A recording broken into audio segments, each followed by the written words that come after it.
Learners, how are you all? I really hope so आप सब एकदम फिट, फाइन एंड हेल्दी होंगे। So class 9 के 10th के प्यारे प्यारे बच्चों, आज हम लोग पढ़ने वाले हैं geography chapter number 7, human settlement. Human settlement क्या होता है? ह्यूमन मतलब तुम लोग को तो पता होगा, इंसान। ह्यूमन मतलब पता है आप लोगों को? इंसान, एक चलता फिरता इंसान, मतलब जो सांस ले रहा है, खा रहा है, जिंदा है, वो आपका क्या हो गया? ह्यूमन हो गया। ठीक है। अब ये सेटलमेंट वर्ड हमें क्या बताता है?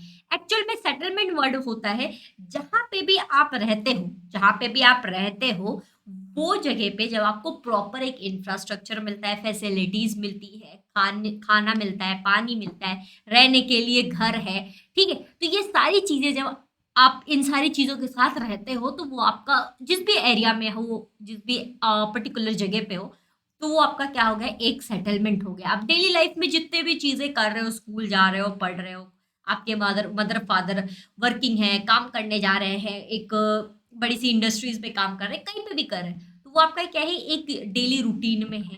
ठीक है, तो वो आपका एक सेटलमेंट हो गया, आप वहां पे रह रहे हो, सेटल हो।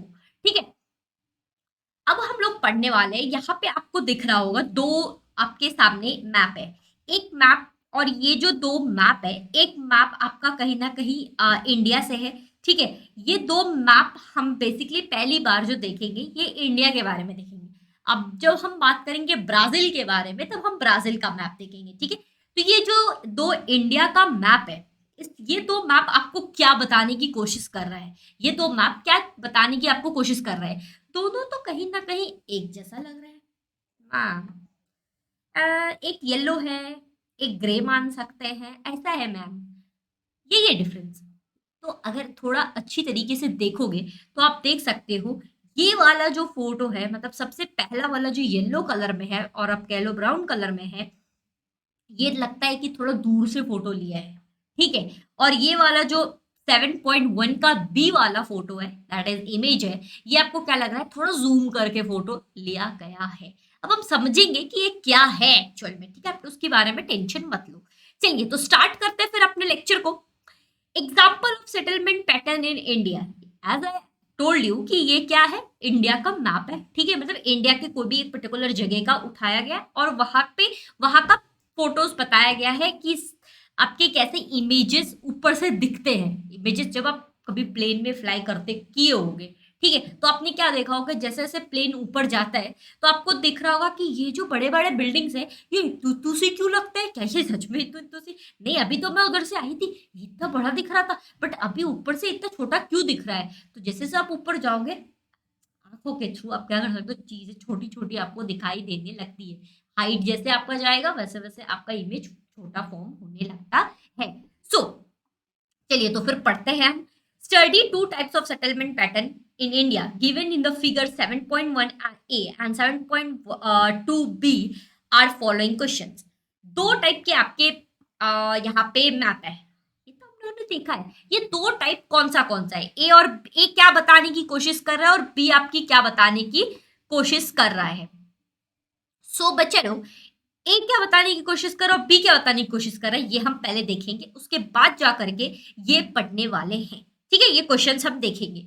In India we see a variety of settlement pattern given in the variety of climatic factors, ability of water, slope of land, and the level of development. Nucleatic settlement are found throughout the plateau regions of the Narmada Valley, paddy lands in Bihar, UP, Vindhya Plateau, and the several other cultivated part of the India. On the other hand, dispersed settlement are found in the tribal covering uh, central part of India, eastern and the southern Rajasthan, and with the disselected and uneven topography. देखो, इस ये paragraph से तो हमें ये समझ में आया है कि इंडिया में जो जितने भी लोग इधर उधर जो रह रहे हैं, सेटल है, वो किसी ना किसी वजह से सेटल है। कैसे सेटल है? उनको जब एक आप चैप्टर नंबर 6 के पॉपुलेशन वाले चैप्टर में पढ़े होंगे, तो उसमें आपने देखा है कि जैसे आप ब्राजील में देखोगे, तो वहां पे सौ रौदे केंद्रियों में आपका क्या दिया गया है, वहां पे लोग ज्यादा सेटल है। या फिर आप देखोगे इंडिया के मैप के उत्तर प्रदेश, बिहार, वेस्ट बंगाल एंड आपके हरियाणा, पंजाब, यहाँ पे लोग ज्यादा सेटल है। क्यों? क्योंकि यहाँ पे नेचुरल क्लैमिटीज अच्छी है एंड दूसरा क्या है, इन लोगों को फैसिलिटीज यहाँ पे सबसे ज्यादा मिलता है। डेवलपमेंट यहाँ पे हो रहा है, प्लेन रीजन है, वाटर सप्लाई अच्छा है, इसकी वजह से लोग यहाँ पे ज्यादा रहते हैं। तो सेम चीज है। अब देखो, ये दो टाइप का मैप है, थोड़ा प्यार से देखना, अच्छे से देखना, ठीक है। ये दो टाइप का प्यारा प्यारा मैप है। ये दो टाइप का मैप, सबसे पहला जो मैप है आपका, ठीक है, सबसे पहला मैप कौन से टाइप का है? हम लोगों ने चैप्टर नंबर 6 में देखा था डिस्पर्स, एक था आपका स्पर्स और एक था आपका क्या, डेंस। मतलब डेंस वो जगह हो गया जहां पे वॉल्यूम ज्यादा है और स्पर्स वो हो गया जहां पे वॉल्यूम कम कम है। देखो यहाँ पे आप देख रहे होगे कि लोग यहाँ पे थोड़े दूर दूर में रह रहे हैं, यहाँ पे लोग थोड़े दूर दूर में रह रहे हैं। तो ये जो दूर दूर में रह रहे हैं, इसको हम लोग ना स्पर्स कह सकते हैं, या फिर आप इसे, या फिर हम लोग इसे क्या कह सकते हैं बच्चा पार्टी, डिस्पर्स सेटलमेंट भी कह सकते हैं। हम इसे क्या कह सकते हैं, एक मिनट जरा रुक जाना, एक मिनट। ओके, तो हम यहाँ पे इसे क्या कह सकते हैं, डिस्पर्स कह सकते हैं, या फिर हम इसे स्पर्स भी कह सकते हैं, ठीक है। और ये आपका हो गया न्यूक्लिएटेड, ये आपका क्या हो गया, न्यूक्लिएटेड। न्यूक्लिएटेड मतलब क्या होता है, न्यूक्लिएटेड मतलब हो गया कि आपके, मान लो ये एरिया है और इस छोटे से एरिया में एरिया से ज्यादा लोग हैं, एरिया से ज्यादा लोग हैं, मतलब नंबर ऑफ पीपल एक एरिया में बहुत ज्यादा है। और वही सेम जगह पे जब इतू सा एरिया है, इसमें 5 लोग रह रहे हैं, तो ये क्या हो गया, यहाँ पे डिस्पर्स हो गया। तो आप जैसे आपने देखा था मैप में कि हम बात कर रहे थे हरियाणा में ज्यादा लोग हैं, वेस्ट बंगाल में ज्यादा है, पंजाब में ज्यादा है, या फिर आपके उत्तर प्रदेश में ज्यादा है, वेस्ट एंड आपके हरियाणा साइड ज्यादा है। क्यों क्यों क्यों क्यों है ज्यादा? क्योंकि वो न्यूक्लिएटेड सेटलमेंट है, वहां पे नंबर ऑफ लोग ज्यादा आके रहते हैं। क्यों ज्यादा आके रहते हैं? क्योंकि वो कैसा है, क्लाइमेटिक फैक्टर है, मतलब क्लाइमेट की वजह से भी लोग वहां पे रहते हैं एंड ऑल्सो वाटर सप्लाई वहां का अच्छा है एंड आपका स्लोप ऑफ लैंड अच्छा है। आपने अगर कहानी कभी सुनी होगी हिंदू सिविलाइजेशन की, तो वहां पे आपने देखा होगा कि सबसे पहला जो लोग आके सेटल होना शुरू हुए थे, कहाँ पे हुए थे, वो हुए थे आपके हिंदूज वैली के उधर, या फिर आप कह लो गंगा के उधर, ठीक है। क्यों क्यों? क्योंकि वहां पे उन लोग को वाटर सप्लाई मिला था, पानी मिला था, पानी मिलेगा तभी तो इंसान रहेगा। अब पानी नहीं पियोगे तो कैसे जिंदा रहोगे, क्या? नहीं ना। तो लोगों को जहाँ पे फैसिलिटीज मिलती है वहीं पे जा करके लोग रहते हैं एंड वहां पे ही डेवलप करना शुरू करते हैं। तो आपके दो टाइप के, पहली बार सेटलमेंट हो गया, पहला आपका क्या है, first one is the nucleated and second is dispersed, second is dispersed. चलिए, विच वन इज न्यूक्लिएटेड, ये आपको बताना है कौन सा न्यूक्लिएटेड है, ए या B. Which one is disperse settlement, what would be the reason behind it, ये आपको बताना है, ए या बी। कहाँ बताना है, कमेंट में बताना है। Can you guess in which region this settlement are located in India, कौन सी गेस करके आप बता सकते हो कौन सा ये रीजन है, मतलब इंडिया के कौन से रीजन में न्यूक्लिएटेड है, कौन से रीजन आपका डिस्पर्स्ड है, ये आपको बताना है, ठीक है। यहाँ तक आपको समझ में आ गया। अब यहाँ पे, जहाँ पे आप यहाँ पे देख लो कि अब हम बात करते हैं ये available in village, available in cities, ये तो तुम लोग आराम से सॉल्व कर सकते हो। क्या चीज विलेज में मिलती है और क्या चीज आपके सिटीज में मिलती है? पेट्रोल पंप विलेज में मिलेगी या सिटीज में मिलेगी? ऑफ कोर्स सी बात है, सिटीज में। थिएटर कहाँ पे मिलेगा भाई, विलेज में या फिर सिटीज में? ऑफ कोर्स सी बात है, सिटीज में। तो ये आप खुद भी फील कर सकते हो, ठीक है। ये कोई बताने वाली बात नहीं है, तो काफी आसान सा है। यहां तक आपको समझ में आ गया होगा। चलिए अब हम लोग बढ़ते आगे, देखते हैं नेक्स्ट। अब बात करेंगे हम ब्राजील की। ब्राजील में यहाँ पे आपके दो मैप दिए गए, ठीक है, 1A एंड B। सो जैसे हमने इंडिया में देखा था, एक हमारा न्यूक्लिएटेड था और एक हमारा डिस्पर्स था, तो सेम हम बात करेंगे ब्राजील के बारे में। तो यहाँ पे देख के प्यारे प्यारे बच्चे बताओ कि कौन सा न्यूक्लिएटेड है, कौन सा डिस्पर्स है। तो ऑब्वियसली बात है, जहां पे हमें दिख रहा है कि नंबर ऑफ ह्यूमंस ज्यादा है, मतलब कि वो डेंस है, ज्यादा है, तो वो आपका क्या हो गया, वो आपका न्यूक्लिएटेड हो गया। ओके, तो दिस वन हम क्या कह सकते हैं, ये हमारा न्यूक्लिएटेड है। फिर हमारा ये वाला, तो ये हम क्या कह सकते हैं, ऑफकोर्स बात है अमेजोन रिवर। यहाँ पे क्या है, डिस्पर्स्ड है, मतलब यहाँ पे लोग बहुत ही कम रह रहे हैं, दूर दूर दूर दूर में रह रहे हैं, और न्यूक्लिएटेड में पास पास पास पास रह रहे हैं। ठीक है, चलिए, तो 7.2 के ए एंड बी में हमने देखा दो ब्राजील का मैप इमेजेस। ठीक है, two type of settlement, one is from the Amazon river, एक आपका अमेजोन रिवर से है, और दूसरा आपका क्या है, दूसरा आपका है कोस्टल एरिया से, sao पोलो से। ठीक है, सो हम इससे क्या समझ में आता है हमें कि अर्लियर, एक बार पैराग्राफ जरा देख लेते हैं। The earlier settlement in the Brazil were formed by the settlers from the Europe, mainly in the coastal areas. Now the settlement have developed and densely populated.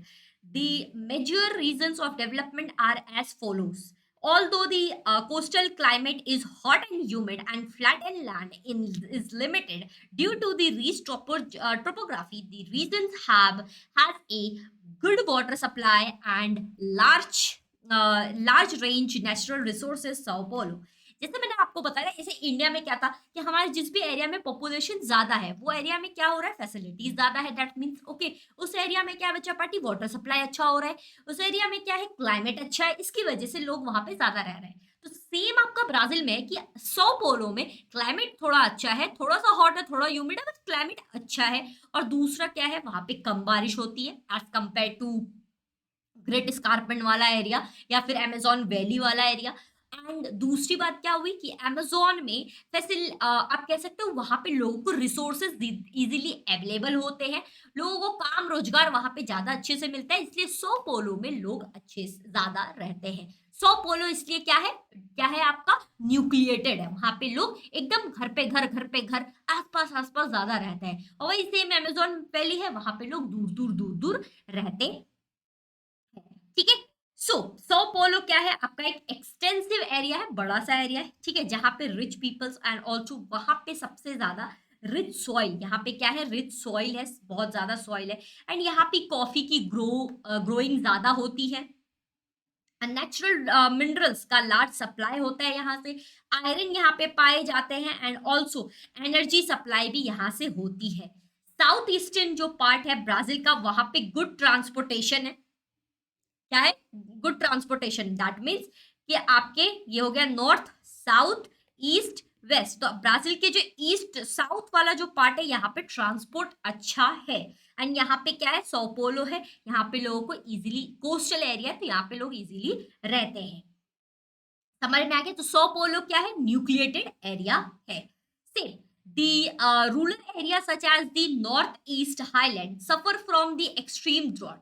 North east वही हम बात करेंगे, तो नॉर्थ ईस्ट जहाँ पे आपके क्या है, अमेजोन वैली, यहाँ पे आपका काफी ड्रॉट कोऑर्डिनेटर भी माना जाता है, यहाँ पे सॉरी, यहाँ पे एक मिनट जरा मैं इसे रफ कर देती हूँ।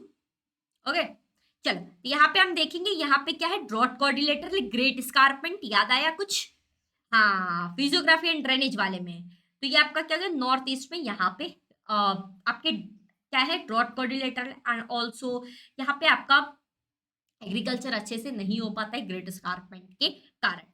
सेम, तो इसी के कारण आप हम कह सकते हैं कि लोग सेंट्रल पार्ट की तरफ ज्यादा शिफ्ट होते हैं, ब्राजील का जो आपका इस साइड में लोग ज्यादा शिफ्ट होते हैं, तो पोलो, रियो दे जेनेरो, यहाँ पे लोग ज्यादा सेटलमेंट होते हैं।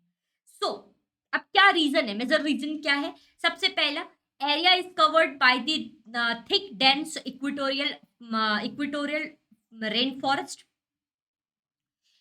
अब हम बात करते हैं सेंट्रल पार्ट जो है ब्राजील का, जो आपका अमेजोन वैली हो गया, आपके जो मराजो हुए, वहां पे लोग क्यों नहीं रहते हैं, सेंट्रल पार्ट की तरफ लोग क्यों नहीं रहते हैं, रीजन क्या है, स्पर्स क्यों है वहां पे, क्योंकि वहां पे थिक डेंस है, ठीक है, और वहां पे रेनफॉल हमेशा होती रहती है, फॉरेस्ट का डेंस ज्यादा है वहां पे, क्लाइमेट वहां पे बहुत अनहेल्दी है, ठीक है, अनफिट है सेटलमेंट का, वहां पे ट्रांसपोर्टेशन अच्छी नहीं है, एक्सप्लॉयटेशन है किसका, नेचुरल रिसोर्सेज का, पुअर ट्रांसपोर्ट है, एंड हर एक रीजन में पुअर ट्रांसपोर्ट है, तो यही सारी रीजन है जिसके कारण से लोग वहां पे नहीं रहते हैं। ये आपका अमेजोन वैली है, और ये आपका सो पोलो है, ठीक है, चलो यहाँ तक आपको समझ में आ गया होगा। अब हम आगे बढ़ते देखते हैं नेक्स्ट कि अर्बनाइजेशन इन इंडिया, इंडिया की अर्बनाइजेशन कैसी है। तो बच्चा पार्टी जब आप देखोगे कि 1961 में बहुत कम लोग अर्बन में जाके रहते थे, ठीक है, सिटीज में जाके रहते थे, सब अपने गांव में ज्यादा रहते थे। तो 1961 में यहाँ पे 18% लोग सिटीज में रहते थे। उसके बाद 1971 में यहाँ पे 80.2 लोग गांव मतलब सिटीज में रहते थे। देन आपके 23.3% लोग सिटीज में रहते थे। देन 1991 में जाकर थोड़ा सा बढ़ा, जो आपके 25.7 लोग सिटीज में रहने लगे।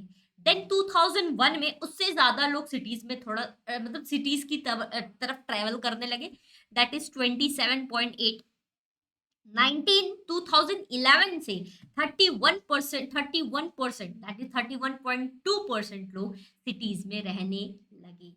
सो यहाँ पे अगर आप मैप या क्वेश्चंस देखोगे, what was the percentage of urbanisation is 1961 में अर्बनाइजेशन का परसेंटेज क्या था बच्चा party, that is 18%। In which decade urbanisation was highest, कौन सा डेक में अर्बनाइजेशन हाईएस्ट था, तो ऑफकोर्स ही बात है 2011 में। इन विच डेक सबसे ज्यादा अर्बनाइजेशन लो था, तो हम देखेंगे 2061 में। What is the interference you can draw regarding the after reading the map, क्या तुम इससे मेजर क्या कर सकते हो, तुम इससे मेजर क्या कर सकते हो अर्बनाइजेशन के लिए, अर्बनाइजेशन का ग्राफ देख के क्या मेजर कर सकते हो आप, ठीक है।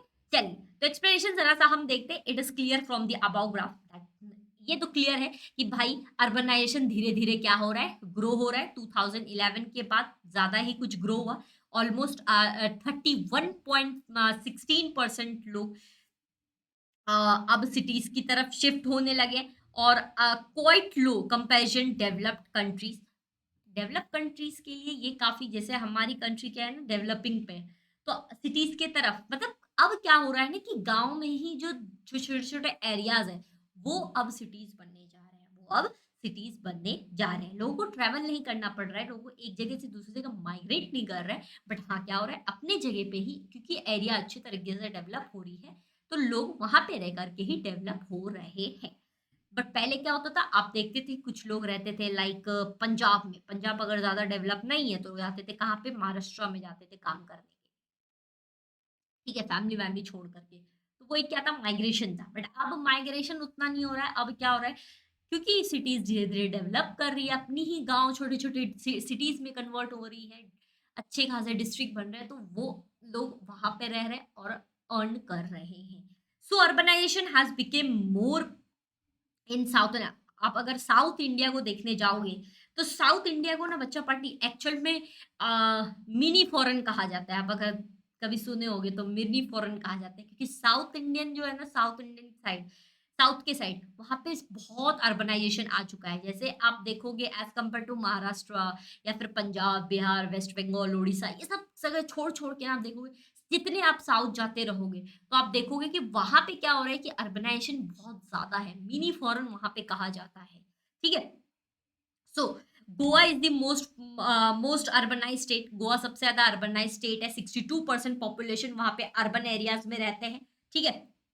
Delhi is one of them and 80% लोग अर्बन में रहते हैं दिल्ली के, ठीक है। तमिलनाडु, महाराष्ट्र, गुजरात, केरला अर्बनाइजेशन बहुत ज्यादा है यहाँ पे। आप, मैंने आपको क्या बोला, जैसे ही आप थोड़ा थोड़ा साउथ साइड में जाना शुरू करोगे आप देखोगे अर्बनाइजेशन वहां पे ज्यादा है, या फिर जहाँ पे पॉपुलेशन ज्यादा है वहां पे ऑब्वियसली बात है क्या हो रहा है, अर्बनाइजेशन हो रहा है। So and next is Himachal Pradesh, Jammu Kashmir, Uttarakhand, Bihar, Rajasthan, ये कुछ एरिया है जहाँ पे लो अर्बनाइजेशन है। यहाँ पे क्या है बच्चा पार्टी, लो अर्बनाइजेशन है। अब हम देखने वाले हैं जरा सा ब्राजील के बारे में। तो ब्राजील के बारे में जब हम बात करते हैं, हाँ, ब्राजील का मैप जरा सा यहाँ पे आप देखो कि ब्राजील के परसेंटेज, जैसे हमने इंडिया का परसेंटेज देखा वैसे आपका ब्राजील का है। तो ब्राजील में 1960 में 47.1 था, 1970 में 56.8 है, 1980 में 66 है, 1990 में 74.6 है, 2000 में 81.5 हो गया, एंड 2010 में आपका 84.6% हो गया। मतलब आप यहाँ पे देख रहे हो कि यहाँ पे भी ग्रेजुअली धीरे धीरे धीरे धीरे क्या हो रहा है, इंक्रीज हो रहा है पॉपुलेशन। तो बस यही टेबल को देख करके आपको ये क्वेश्चंस का आंसर देना है। ठीक है, आंसर तुम कहाँ दोगे? ब्राजील के बारे में, इंडिया के बारे में तो मैंने बता दिया। ब्राजील का आंसर तुम कहाँ पे दोगे? कमेंट बॉक्स में दे दोगे। ए बी सी आंसर आनी चाहिए। नेक्स्ट इज कि ब्राजील बहुत ज्यादा डेवलप हो रहा है, इंडिया के कंपेयर में बहुत ज्यादा डेवलप है, हाईली वहां पे अर्बनाइज्ड है। ठीक है, वहां पे आप अगर देखने जाओगे कि 86% जो ब्राजीलियन है वो पॉपुलेशन क्या है? अर्बन एरियाज में रहती है। सो urban is not very clear in Brazil. Brazil में ना बहुत 86 मतलब तुम समझ रहे हो, मतलब ऑलमोस्ट 14% ही आपका वहां पे आप मान सकते हो कि छोटे मोटे गांव होंगे, बाकी सब आपका अर्बन है। मतलब कितना डेवलप है। तो लेकिन ब्राजील के लिए ना डेफिनेशन ऐसा अर्बन के लिए कुछ नहीं है। ठीक है, क्योंकि वहां पे रैपिडली क्या हो रहा है? डेवलपमेंट हो रहा है। साउथ एंड साउथ ईस्ट सौ पोलो, यहाँ पे लोग क्या हो रहा है? माइग्रेट होके चले गए थे। मेट्रोपॉलिटन सिटीज थी, इंडस्ट्रियल थी, इंडस्ट्रियल एरियाज वहां पे था। तो वो एरिया बहुत ही डेवलप है सौ पोलो। ठीक है, नेक्स्ट लोगों को ना अब देखो क्या हुआ है ना कि ब्राजील में ना एक्चुअल में जो सौ पोलो है, मैंने आपको बोला तो वहां पे एरिया थोड़ा छोटा है। ठीक है, वहां पे लोग ज्यादा है। अब वहां के लोगों को बोला जा रहा है कि आप ना वेस्ट की तरफ शिफ्ट करो। क्या करो? वेस्ट की तरफ शिफ्ट करो। वेस्ट में भी अब क्या होगा? आपके डेवलपमेंट होंगे।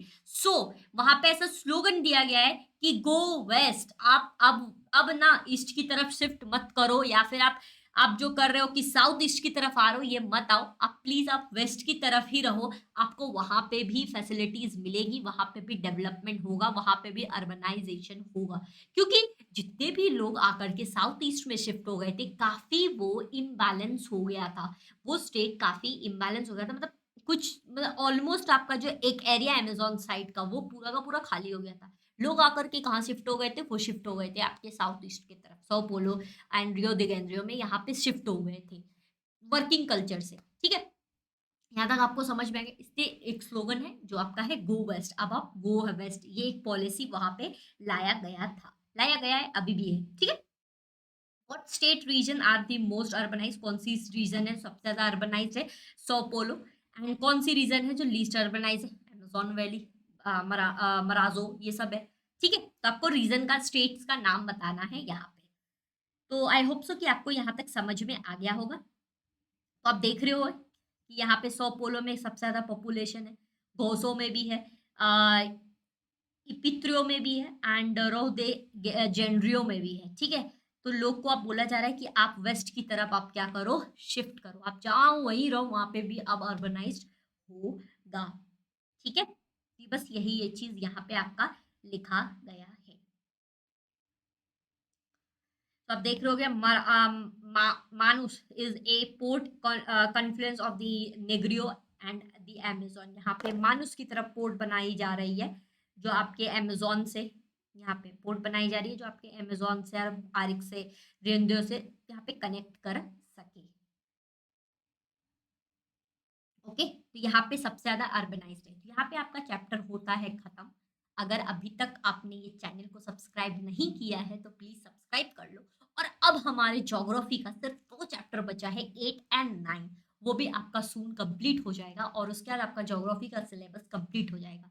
तो यहाँ पे आपका 8 चैप्टर तो होता है and, but one more thing बच्चा पार्टी, दैट इज अगर अभी तक आपने टेस्ट सीरीज नहीं ज्वाइन किया है तो टेस्ट सीरीज ज्वाइन कर लो, क्योंकि अब आपका ज्योग्राफी का भी पोर्शन कंप्लीट होने आया है सिलेबस।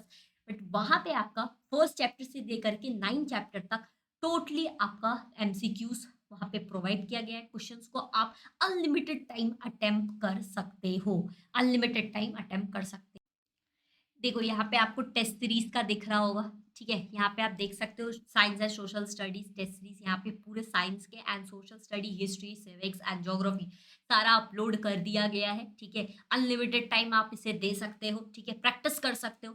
सो बच्चा पार्टी, आप अगर आप ये परचेस करोगे तो please use the topper code. अगर आप ये कोड यूज करोगे तो आपको 99% ऑफ मिलेगा। ठीक है, आप यहाँ पे एक बार डिस्क्रिप्शन को अच्छे से पढ़ लो। And for the practice purpose ये बनाया गया है कि आप जितनी बार, मतलब होते हैं ना कुछ बच्चे, जैसे आप पढ़ रहे हो तो आपको जो भी चैप्टर आपने पढ़ा है आप उससे ही रिलेटेड करो प्रैक्टिस। ज़रूरी थोड़ी है कि आप नेक्स्ट चैप्टर के लिए करो। आप अपने जो भी चैप्टर पढ़े हो, जैसे फॉर एग्ज़ाम्पल अभी हमने जो ये ह्यूमन सेटलमेंट पढ़ा है, आप इससे रिलेटेड क्वेश्चंस को सॉल्व करो, जो नहीं आता है उसे बार-बार, बार-बार सॉल्व करो, ठीक है?